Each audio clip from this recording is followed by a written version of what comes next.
When Mara Vale died the first time, she was standing on the courthouse steps with rain in her hair and a memory card hidden in the lining of her sleeve. In that life, she had been a child lawyer known for a calm voice, a merciless memory, and a habit of reading fog away other people worried weather. She died because the truck did not fail to stop by accident. She knew that in half a second before metal folded over bone, someone had chosen tiny over bullets and called it coincidence. She told her again, and second Elizabeth there. A pile of there. Her body there, softer, unscarred. Her eyes were red, Sarah Vale, then he arrived pain. So it not her. She was one. She ran around the mountain using a plug to take down the hospital. She faced the found her. Then, before she was in time, she told us the staircase and the door opened. Only the progress cell first. Beautiful and severe vision class. Her name, Sarah remembered, was Leora Vale. Her mother, behind her united veil, chairman of Vale infrastructure, with silver eyes temples and patience settled into every line's face. Leaning on Leora's arms, Leodar, the one who had borne Sarah for 21 years, Alina Ashvale. Her eyes were down. Her sorrow was perfectly lit. Leora set a folder on the blanket. There's $500,000 in the account attached to this agreement, she said. Sign it. You can keep a quiet apartment, continue your studies, and stay far away from our household. We will make sure you're comfortable. Comfortable? Mara almost laughed. The document was a renunciation of inheritance, family claims, and future disputes, wrapped in compassionate language and printed on thick cream paper.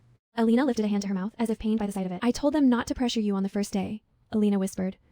But everyone is overwhelmed. Please do not hate us. Benedict watched in silence, expecting panic, gratitude, or tears. He received none. Seraphine lifted the agreement and turned 3 pages with steady fingers. In her mind, statutes unrolled with the ease of prayer. Capacity, unconscionability, undue influence, coercive negotiation. She looked up at the 3 faces surrounding her bed and smiled with crisp politeness. First, she said, I did not seek out the Vale family. You located me through a DNA investigation you commissioned? That means the initial contact, the invitation, and this negotiation were all initiated by your side. Please stop speaking as if I stormed the gates to demand a crown. Leora blinked. Second, this waiver would be vulnerable in any civil court worth the electricity bill. I'm recovering from head trauma. I have no independent counsel. There is a clear imbalance of information and bargaining power, and the subject matter concerns identity, inheritance, and long-term family rights. A judge would ask whether I understood what I was surrendering and why the offer was timed to a hospital bed. Benedict sat down slowly. Third, Seraphine continued, tapping the bank card. $500,000 is a dramatic sum only to people who have never examined what was spent on the child raised in my place. If we calculate tuition, travel, trust disbursements, private tutors, security, medical care, and equity-linked gifts over 2 decades, this looks less like generosity and more like an insulting down payment. Alina stopped crying. Leora stared as if someone had replaced a farm girl with a scalpel. Benedict was the first to recover. Who taught you to speak like that? Seraphine let the old life settle deeper into her bones. The law did, she answered. And pain. Pain is a very thorough teacher. She did not sign. That was how she entered the Vale house, not as a weeping daughter reclaimed from hardship, but as a legal threat in borrowed slippers. The mansion sat above the river like a verdict, all pale stone, dark glass, and disciplined hedges. Servants followed the old weather of the household and ignored her with professional skill. Alina occupied the center of every room as if gravity itself deferred to her. Leora floated between coldness and brutal performance. Benedict remained attached, but Seraphine could feel him reassessing her whenever she spoke. She accepted the guest behind her and turned into a war room. If the Vale's line silent daughter, they should not have been access. She built timelines. She downloaded public filings for Vale infrastructure and shadow subsidiaries. She read procurement records, environmental fines, bond offerings, and shareholder disclosures until dawn sold eastern windows. Old reflex sharpened. Fraud did not mutilate numbers. It breathed in patterns oceans and footed too late to best. 3 nights later, Alina came to visit. She arrived with tea and a sweater draped over her shoulders, the image of cultivated kindness. There is a family reception tomorrow, she said, sitting at the edge of the chair opposite the desk. Some of the board members will come. I thought I should warn you so you're not embarrassed. How considerate. Alina's smile deepened. And if you want jewelry, you should ask in advance. Mother's dressing suite is on the 3rd floor, but she hates anyone entering without permission. It would be such a misunderstanding if something went missing. Seraphine looked at her over the rim of the teacup. The trap was being built in plain daylight. Plant a phrase. Seed suspicion. Give the servants a story before the story occurs. Efficient, if not original. Thank you, Seraphine said. At the reception, Alina gleamed in sapphire silk, while Seraphine wore black. She chose no necklace, no bracelet, and no fear. Deals were discussed beneath chandeliers. Executives from partner firms drifted through the music with predator politeness. Seraphine listened more than she spoke and noticed who looked at Benedict as a king, and who looked at him as a temporary arrangement. Halfway through the evening, Leora touched her bare wrist and exclaimed softly, my diamond cuff. I meant to wear it tonight. Alina turned with perfect timing. The one father bought at the charity auction. It was on your dresser this afternoon. Silence thinned across the room. I remember because Seraphine was upstairs earlier, Alina added, then flinched as if she had spoken too quickly. No, I'm sure it is nothing. She would never. Every eye found Seraphine. Leora's mouth tightened. Were you in my suite? I was in the library on the 2nd floor from 3:15 to 4:10, Seraphine said. Shall we begin with facts? The executives leaned in. Benedict's expression darkened, but he said nothing. Seraphine placed her glass on a tray and took out her phone. After Alina kindly reminded me in front of at least 3 members of staff that valuable jewelry lived upstairs and that I possessed none of my own, I anticipated a future inconvenience. So I set my front camera to continuous recording while I worked. Timestamp, cloud backup, and location metadata included. She played the video. It showed her seated by the 2nd floor library window, annotating a printed annual report for nearly an hour. No missing intervals, no edits obvious to the eye. The angle captured the clock reflected in the glass. A murmur passed through the room. Seraphine slipped the phone back in her bag. If anyone would like to file a hash and upload log, I will provide them. Now, about the accusation itself. Suggesting that I stole land valued in tens of millions is not social clumsiness. It is the beginning of a criminal allegation. If repeated publicly and falsely, it becomes defamation. If used to fabricate police involvement, it can become malicious false accusation. Alina's face drained. I did not say you took it, she whispered. I was worried for Mother. Then let us be precise, Seraphine replied. You told the room I lacked jewelry. You reminded them where jewelry was kept. You placed me near the location. You waited until enough witnesses had gathered. That is narrative construction. Deliberate. And sloppy? Benedict intervened at last, not to defend her, but to save the family from bleeding in public. Enough, he snapped. Search the house quietly. Alina. Apologize. Alina turned to Seraphine with trembling lips. I'm sorry. I heard the words, Seraphine said. I do not accept them. Going forward, no one enters my room without permission, and no allegations about me are to be spoken in a public setting without evidence. Put it in writing, Chairman Vale, if you want peace. There were people in that room who hid smiles behind champagne flutes. Benedict saw every one of them. His humiliation was controlled, which meant it was deep. The diamond cuff was later found beneath a scarf box in Leora's dressing suite. No one explained how. What changed after the session was not affection. Affection slowly was housed so badly. What changed value? Men noticed Mr. Leslie question, not asking questions about religious exposure and A deputy director of logistics partner asked whether she said Gorilla. A bank resident after one steps and asked Sarah opinion of American origin dispute in South Corridor. Alina, who was in the room, he handled the shoulder. She cornered Seraphine on the back staircase 2 days later. You enjoy this, Alina said quietly. Her sweetness had cracked. Walking into my life and rearranging it with legal phrases. Seraphine rested one hand on the rail. You think language is the weapon? It is not. Evidence is, Elena stepped closer. No matter how many men at these dinners are impressed, you are still the girl from a county town. You can borrow our surname. You cannot inherit our texture. Texture. Seraphine almost smiled. That is the best insult you could find. The sound of a sharp inhale told her she had struck harder than intended. Or perhaps exactly as intended. The annual summit of Kestrel Holdings arrived on a wet Thursday, bringing half the city's business elite into one glass tower. Benedict insisted Seraphine attend because the family needed to display unity. Alina volunteered to help choose her dress. Seraphine let her. At the summit, the champagne was cold, the smiles warm, and the intent behind several of them frozen solid. Seraphine drank very little. Years as Mara had trained her to distrust generosity in somewhere. Yet near the close of the evening, on her way back from the restaurant corridor, the world tilted. A cloth. A stain at the base of her skull. Darkness. She woke on a low couch beneath dim amber lights, wrapped in a silk robe that was not hers. Her evening gown was gone. Her legs were bare. The room smelled faintly of cedar and expensive soap. A man stood by the window, sleeves rolled, tie discarded. Tall, sharp-backed, controlled. She knew him at once from finance headlines and whispered boardroom calculations. Adrian Kestrel, chief executive of Kestrel Holdings, the most patient predator in the city's steel and concrete economy. He turned. His gaze was glacial. You are awake. Seraphine sat up, ignoring the pounding in her head.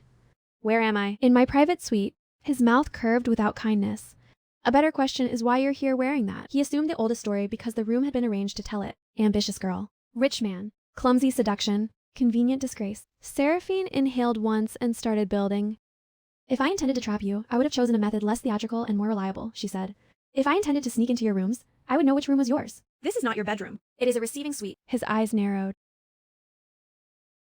She pushed the robe down enough to reveal a scrape along the outside of her calf and bruising darkening near her ankle. These injuries are consistent with being dragged or moved while unconscious. They are not consistent with a voluntary walk through carpeted halls and stilettos. He looked. And this robe is the wrong size. If I planned a seduction, why would I select clothing that hangs like borrowed curtains? Vanity may be a vice, Mr. Kestrel, but it is not usually illogical. A pause. Continue, he said. Someone drugged me near the second floor corridor. Someone changed my clothes. Someone put me here expecting discovery. The target may be my reputation, yours, or both. But the person who designed this overestimated everyone in the room and underestimated me. The corner of Adrian's mouth shifted. It was not approval. Not yet.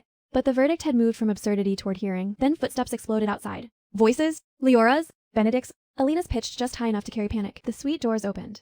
The family rushed in with 3 guests and a security manager at their backs. Alina gasped with operatic precision. Seraphine, how could you? If word gets out that you crept into Mr.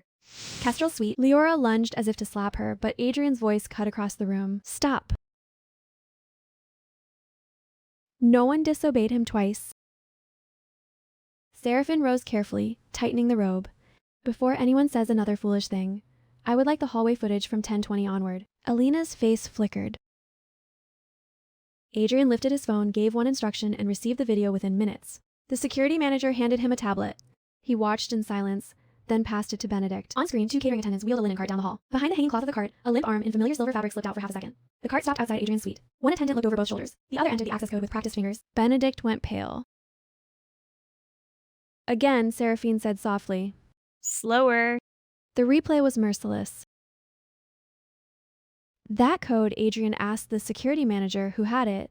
Only senior hospitality leads, your assistant, and... The man faltered. And the summit liaison from the Vale side, Adrian finished. Eyes shifting to Alina. Alina's lips shook. I only had it for floral delivery timing. Seraphine stepped forward. Then perhaps you can also explain how the catering staff knew precisely when I left the ballroom, why my phone was found powered off in a cleaning closet, and why your makeup artist asked me this morning whether I preferred ivory or pearl for my late surprise. Alina's expression broke. For one fractured second, hatred outweighed calculation. You ruined everything, she hissed. The room heard it. Leora made a sound like glass cracking under heat. Benedict looked from Alina to Seraphine to Adrian and understood too late how much had just been witnessed by the wrong man in the wrong building on the wrong night. Adrian dismissed the guests, instructed security to isolate the 2 attendants, and said, in the tone of a man issuing a procurement order, this matter will be documented thoroughly. When the room emptied, Seraphine expected contempt. Instead, Adrian studied her as one studies a lock worth opening. You handled that better than most general counsel, he said.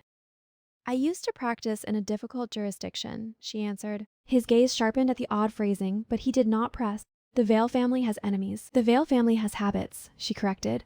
Enemies are often the natural vegetation that grows afterward. Something close to amusement touched his face. She hesitated only a moment before deciding to gamble. Mr. Kestrel, if I give you something valuable tonight, can you distinguish between gratitude and alliance? That finally interested him. She asked for a secure laptop. 30 minutes later, she had shown him a map of Shell subcontractors feeding contracts back into Vale infrastructure through cousin companies and Shell insurers. She had spent sleepless nights tracing the pattern and had memorized enough to sketch the rest from public records alone. Adrian read in silence.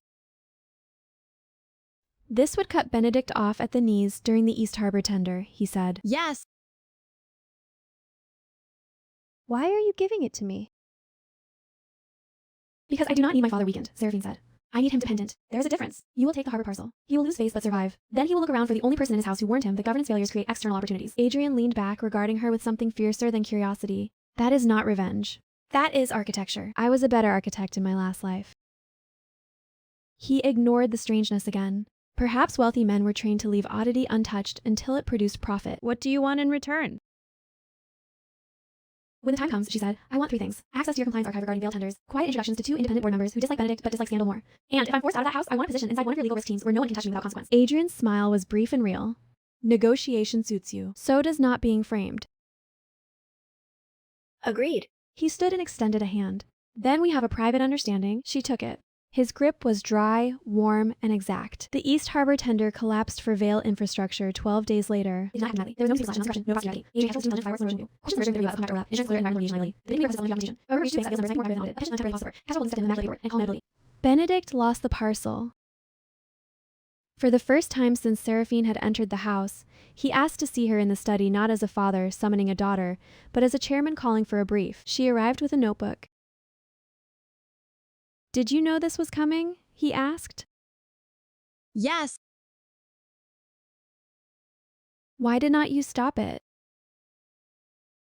She met his gaze. Because no one here had yet decided whether I was family, furniture, or a liability. I do not volunteer strategic defense to people who are still deciding whether to erase me. The truth struck him harder than shouting would have.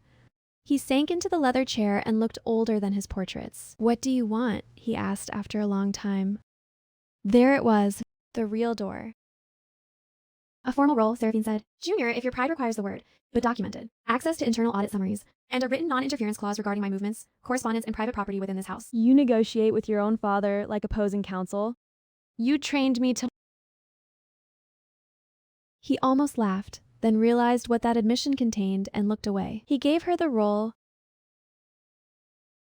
From that day forward, the mansion changed its tone again. Staff began to say Miss Vale without hesitation. A driver waited when she needed one. The study door opened more often. Alina noticed each shift the way a dethroned queen notices missing candles. She retaliated with smaller knives at first. Whispered gossip to socialites. A rumor that Seraphine had once been expelled from school for violence. Another, that she was sleeping with Adrian Kestrel in exchange for influence. Seraphine collected screenshots and timestamps the way gardeners collect seeds. Then came Leora's birthday banquet.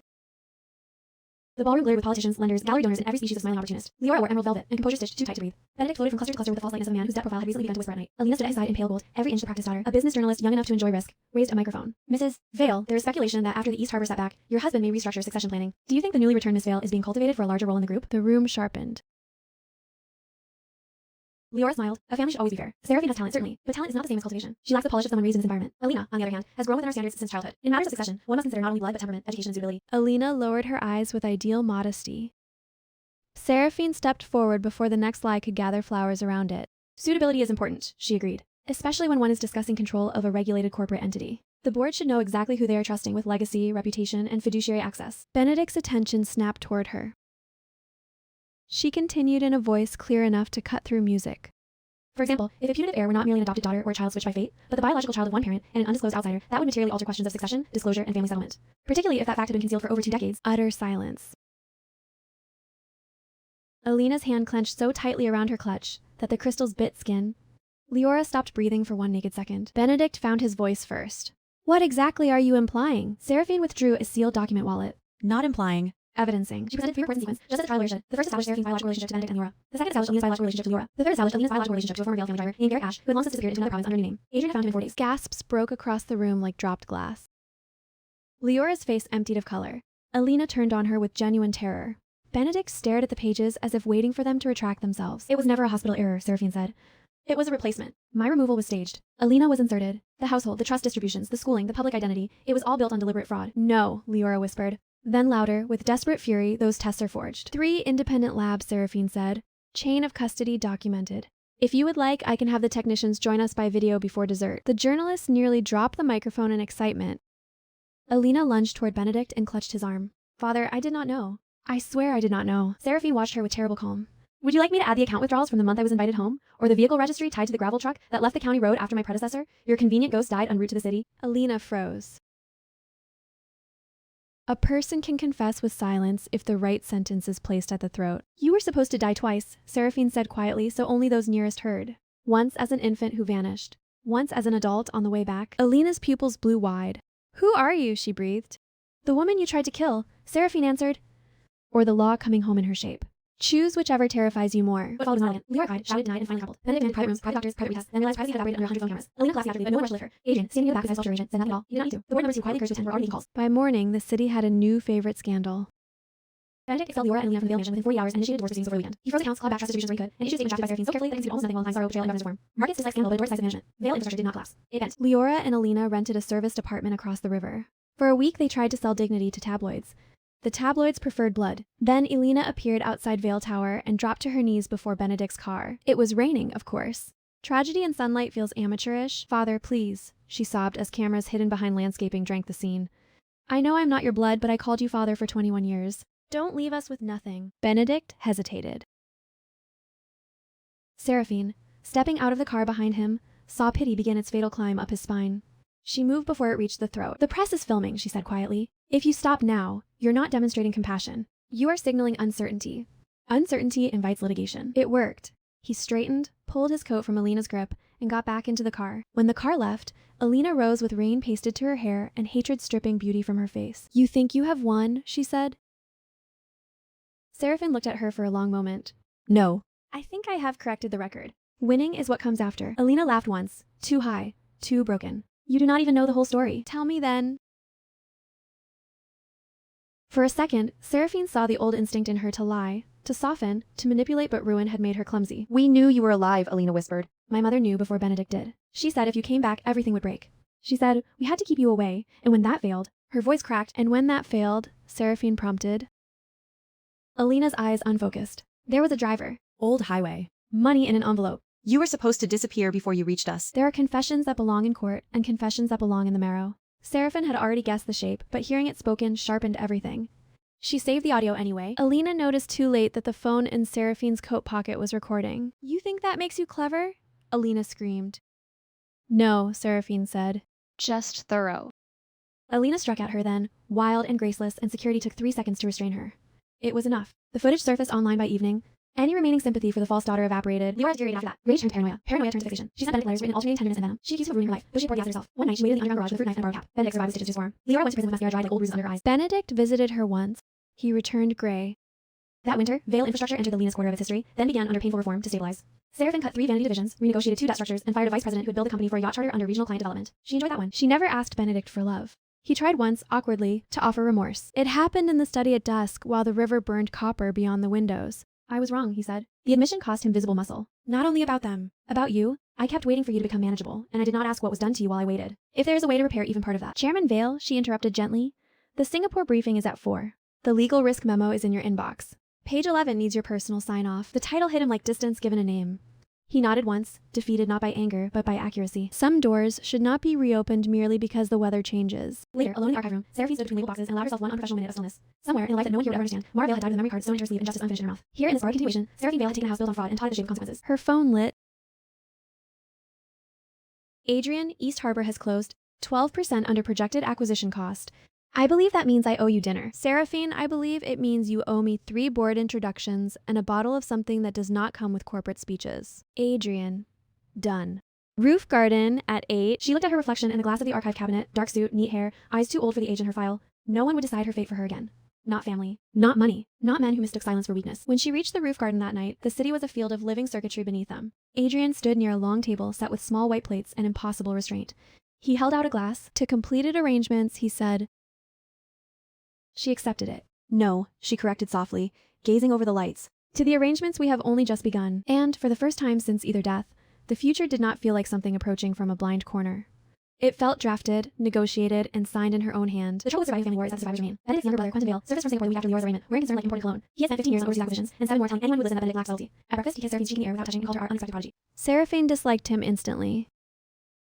Quentin praised reform in public. then asked in private whether she had considered stepping back from operations until the tabloids lost interest in the village to boardroom miracle. He said it kindly. Kind men in expensive watches were often the most exhausting species. What exactly do you fear? She asked over coffee in the conservatory.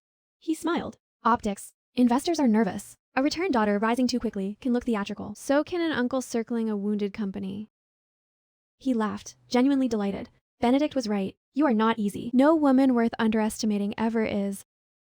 3 days later, a regulatory inquiry landed on Vale Infrastructure's desk regarding land rights irregularities in the North District. Quentin presented himself as savior before the board had even finished reading the notice. He recommended temporary suspension of Seraphine's access to strategic files to preserve neutrality while the matter is reviewed. The motion was wrapped in governance language, but it smelled like old ambition reheated. Seraphine asked for 36 hours.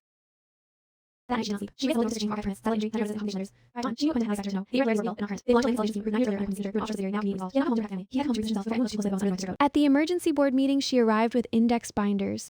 You want neutrality, she said, placing the first binder before the chair. Then let us neutralize selective memory. For 40 minutes, she walked the board through a clean sequence of facts. Old survey maps. Compensation tables missing 87 households. Email authorizations routed through a proxy director. An internal memo recommending delay until resettled residents exhausted appeal funding. Every document bore the quiet fingerprints of Quentin's former office. Quentin tried interruption. She cut him off with page numbers. He tried outrage. She answered with bank wires. He tried paternal disappointment. She replied with a definition of fiduciary breach. By the end of the session, even Benedict looked faintly afraid of her. The motion to suspend her collapsed. A separate resolution opened an internal investigation into Quentin's historical transactions. He left the room smiling thinly, and Seraphine understood that men like him did not retreat. They reconfigured. That evening, Adrian found her in the legal conference room standing barefoot by the windows, heels abandoned under the table, reading deposition strategy as the city darkened. I hear you executed an uncle before lunch, he said. He is still technically alive.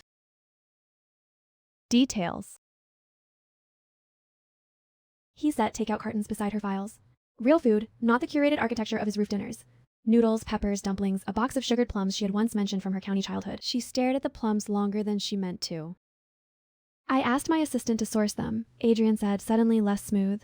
Apparently nostalgia can be procured. Seraphine sat. That might be the most threateningly considerate thing anyone has done for me. He leaned against the table, arms folded. I'm versatile. She laughed, and the sound surprised both of them. They ate over spreadsheets. He asked how she learned to think cross-examination. She answered with half-truths, scholarships, late nights, casebooks that smelled like dust and glue, a measure of every contract confession if you easily enough. She did not say that in another way she argued for judges whose faces sometimes still did their dreams. He did not ask why certain expressions older in her age and her voice when she spoke about evidence. Some verses of not passing. As winter sharpened, the inquiry into Quentin widened. Reporters rediscovering North District. Displaced families who had stopped believing anyone would listen began coming forward with boxes of receipts, photographs, and land certificates wrapped in tea towels. Seraphine met them one by one in a borrowed conference room and listened until her anger found chronology. She recognized the look in her eyes. It was the same look jurors wore when the system finally admitted it at home. Can you actually help us? An old woman asked, hands cracked from years that had outlasted optimism. Yes, Seraphine said, but not by asking for mercy. We are going to make precision expensive. She built a compensation strategy that trapped Vale Infrastructure between litigation exposure and moral spectacle. If the company fought, it would bleed publicly for years. If it settled, it would hurt once, hard, and under terms she could control. Benedict resisted until she showed him 3 projections: courtroom loss, regulatory expansion, and reputational reputation across lenders. Then he signed. The settlement fund became the first thing she created at Vale that felt clean. The press called it a triumph of ethical reform. Benedict accepted praise he had not earned. Seraphine let him. Sometimes the fastest way to move justice through a corporation was to wrap it in language men like Benedict could survive hearing. Quentin, now facing both civil inquiry and board exile, asked to see her privately before leaving the company. He chose the art storage room, perhaps because defeat is easier among covered paintings. You could have buried me quietly, he said. Why make a theater of principle? She looked at him without sympathy. Because principle that stays quiet is usually just fear in formal clothes. His smile was tired now. You sound like someone who has already ruined one life and is no longer sentimental about the rest. More than one, she said before she could stop herself. He noticed. Clever men always notice the accidental truth. Then let me offer one in return. Benedict did not arrange the removal of the child, but he suspected more than he admitted. He saw inconsistencies. He preferred not to disturb a comfortable story. Indifference can be as deliberate as malice, Seraphine. Do not mistake his regret for innocence. After he left, she stood alone among shrouded canvases and let the sentence settle where it hurt. She had long ago stopped wanting a father, but some part of her had still reserved a small chamber for the possibility that Benedict had at least been purely fooled. Quentin's parting gift stripped even that. That night, she did not answer Benedict's calls. She drove instead to the old county road where Seraphine Rowan, who had once existed only in records and grief, had supposedly died on her way to the city. The guardrail had been replaced. Wild grass had reclaimed the ditch. Trucks still moved past with enormous indifference. Adrian found her there because she had, without thinking, shared her location after his third message. He did not ask permission before stepping over the gravel to stand beside her. The wind was severe. His coat snapped at the hem. Is this where it happened? He asked. Yes. He waited. In another life, she said slowly, surprising herself by saying it at all, I used to think justice meant restoration. Put the facts in the light, hold the guilty in place, and the world would return something resembling balance. Now I think justice is smaller and harsher. Sometimes it only means forcing reality to stop lying about what it is. Adrian looked out over the road. And which do you prefer? Restoration. She smiled without mirth. But I am competent at the other one. His hand found hers inside the pocket of her coat. No performance. No declaration. Just pressure and heat, as if to say he understood enough not to dress the moment in a prettier costume than it deserved. When spring came, Vale Infrastructure offered Seraphine a formal executive title. Not junior anymore. Chief Governance and Strategy Officer, a role invented half for her and half in self-defense against her. She accepted after rewriting the authority clauses so that the title possessed teeth. Benedict signed the appointment papers in silence. At the end he said, not looking up, I should have asked more questions years ago. Yes, she said. It was both the gentlest and most brutal answer available. He nodded as if acknowledging sentence. Success brought new predators. A media host invited her to discuss female resilience in elite families. A venture fund suggested she would make an excellent symbolic chair for an education charity, while older men handled the real mechanisms. The senator's wife proposed introducing her to a son who adored strong girls until marriage. Seraphine smiled, declined, redirected, and kept moving. Only one invitation she accepted with interest. A lecture at the University Law School endowed by the Kestrel Foundation. The dean expected a polished corporate speech. Instead, Seraphine spent 40 minutes on evidence preservation for young lawyers entering unequal systems, how to store records when institutions lie, how to document coercion, how to read contracts for what they fear, not what they promise. The auditorium stayed silent enough to hear pens scratch. Afterward, a student approached with a stack of photocopied eviction notices and eyes full of the same old fear. My town is being pushed out by a development consortium, he said. Everyone says the paperwork is legal. Seraphine took the copies, scanned the first page, and felt the old familiar current enter her bloodstream. Not because she loved conflict, because this finally was work that answered itself. Behind her, Adrian, who had attended unannounced and sat in the back row like a man pretending not to admire anything, said, "Your evening appears to be booked." She glanced at him. You mind? Not in the least. So they spent 3 hours in an empty seminar room with bad coffee and fluorescent lights, marking clauses, tracing ownership, identifying procedural defects. Adrian handled the financing logic. Seraphine handled the law. The student left near midnight with hope rearranged into strategy. When the door closed, Adrian looked at her the way one might regard a dangerous country. One was considering crossing on purpose. You are happiest when cornered by impossible things, he said. Impossible things are usually just badly organized. He reached out, brushed a strand of hair back from her temple, and kissed her once careful questioning, impossible to mistake for anything but choice. This time, Seraphine chose back. Months later, on the anniversary night, she refused to mirror. She returned to the bedroom where it had all begun. The hospital was on the floor. Half the floor smelled of plaster. She had not understood, because the original instrument archive finally released copies after Guy West. There, in green footage on the stairwell, she watched the tendency reporters learning well. Waited for and seeking to phone. Then the term then chaos. It was not enough for criminal conviction. Too old, too incomplete. But it was enough for memory. Enough to prove that even her arrival had been shaped by hands intent on damage. She left the hospital carrying the drive in her pocket and felt unexpectedly light. Not healed. That was too decorative a word, but aligned. Outside, the city moved around her in all its appetite. She stood on the steps as evening collected in the windows, and for one brief strange moment, the two lives inside her seemed to stand side by side instead of colliding. Mara, who died with law in her mouth. Seraphine, who returned to use it as a blade, a shield, and eventually a bridge. Her phone rang. Adrian. The board approved the Rural Legal Initiative, he said without greeting. 3 counties in the first year. Scholarships, evidence clinics, contract review, land rights support. Apparently the directors found your ruthlessness persuasive. They have excellent instincts. I also have dinner reservations. That sounds less like governance and more like coercion. A fair accusation. Will you attend voluntarily? She started down the steps into the brightening dusk. Yes, she said. Voluntarily. For now, By the time she reached the curb, the first stars had begun to punch the sky above the towers. She looked up once, then forward. There would be other cases, other betrayals, other rooms arranged to tell the wrong story, but she knew now what she had not known in either beginning. Fate was only another document. Men wrote versions of it all the time. Family stamped it, money archived it, fear enforced it. And still, with enough nerve and enough proof, it could be amended.